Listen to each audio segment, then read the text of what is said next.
Alright, right here there's a mold line. What we can do about getting that mold line out of there with a scraper.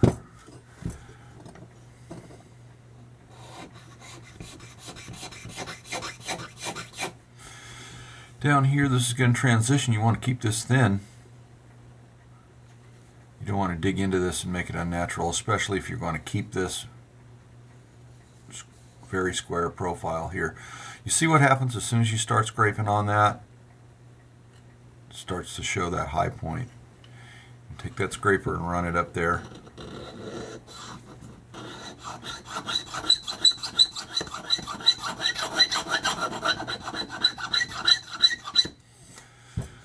Squeaky, huh?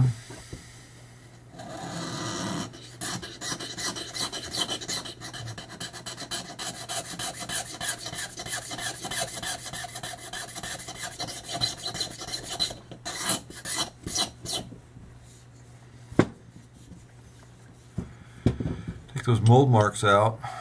That can happen pretty fast. Start your stroke back here. I have this opened up just a little bit so the scraper can fall in there as I come over the edge. I don't want to round it, but I'm going to let it fall in a little bit.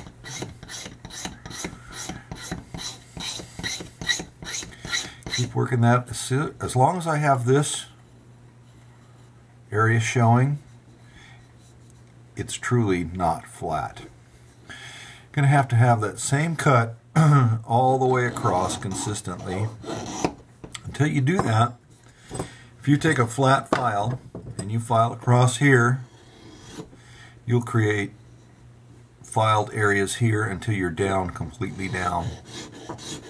You're pretty close now where you could continue to work that, but this scraper is actually going to be a pretty good tool for getting down in there.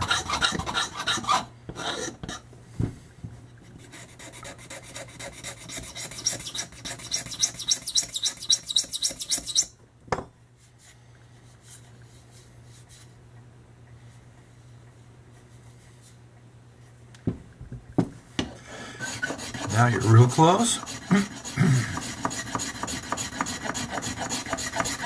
A little more shaping with a file.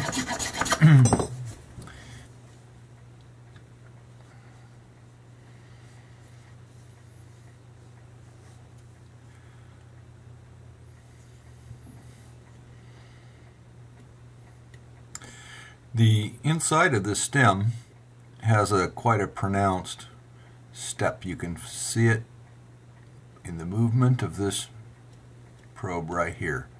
Watch what happens. See how it moves across there? You can feel it, you can see it. That's what's going on the inside of there. We want to get rid of that. And you can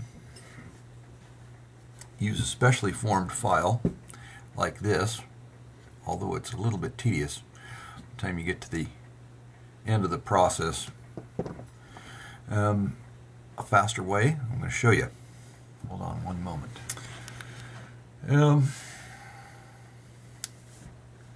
This drill bit might not be real easy for you to find, but you'll find a variation of it. It's a 1/16 of an inch drill bit. It has a rapidly moving flute, and it's fluted up for almost 2 inches with a cutting edge all the way up. So I was fortunate to get these in a buy from a company that deals with a lot of surplus, industrial surplus and the like. And I like taking it and putting it in my flex shaft tool. It's not as awkward as trying to use the motor right in hand. Once you've got it in there, you're going to run this at a moderate speed. You're going to run it in here. You're going to angle it up and pull out and away like this. Angle it back in, out and away like that. So what's going to happen is you're going to be able to get down in there quite a ways. And as you move up, you're going to be able to taper that up and out create that funnel shape. It's going to come up and it's going to get rid of that awkward step that's right here and right here on this piece.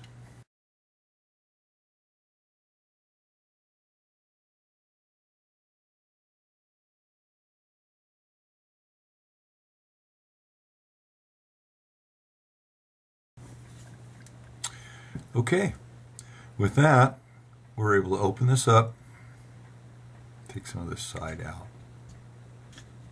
You don't have such a pronounced step in there.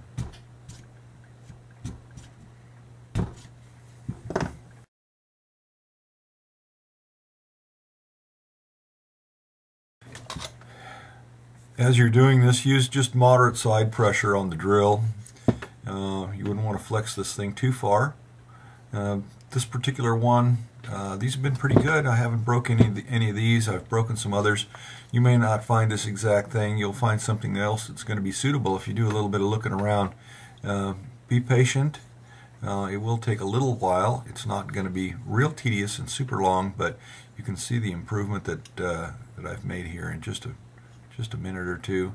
A little bit longer, and I'll have this end all opened up, and then I can go on to shaping the inside part of the button.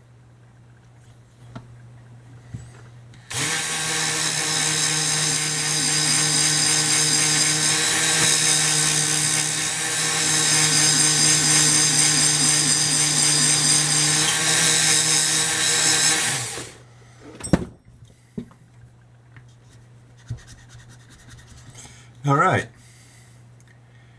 got that looking pretty good there. That feels good. You see, we've completely eliminated that step inside of there. That land is gone, and now is the time to do this, because if you were to slip with this rascal, once you've already fixed this part, you're not going to be very happy. So do that first. Get it done. Then you can move on to this shape and finishing off the face of the button and the shape of the opening if you care to open this up a little bit more. Once I get to this point, I use a file of a bit coarser nature. This one here is a little bit almost a medium cut here. I'm going to come across here with just a few strokes parallel to the edge of the button that I've created, parallel to the end, keeping in mind all these corners. Just a few strokes, enough to kind of clean this up before you move on to the inside edge.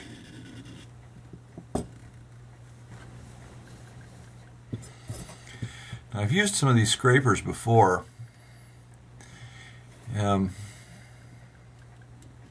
is another place where I find that they can be really helpful. You can get in here and create a shape. You can bring this around, bevel this in, and do pretty much any of the contour work that you might want to do in here with just one of these multi-edge resharpened files. Just a four-sided file.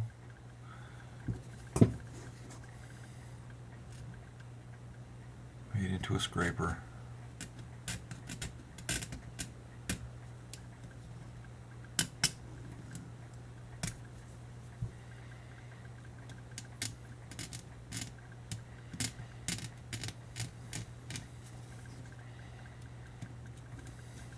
So that's how you do that.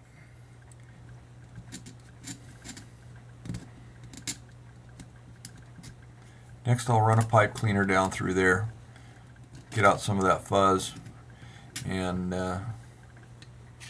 start doing a little sanding on it. See how it looks down in there.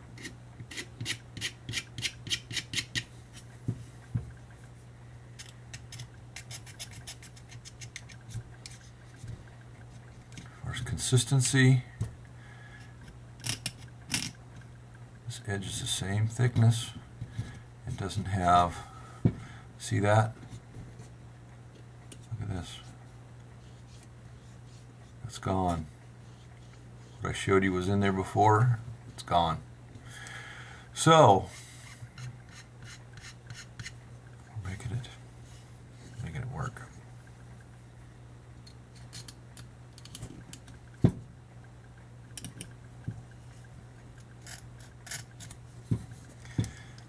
Right here.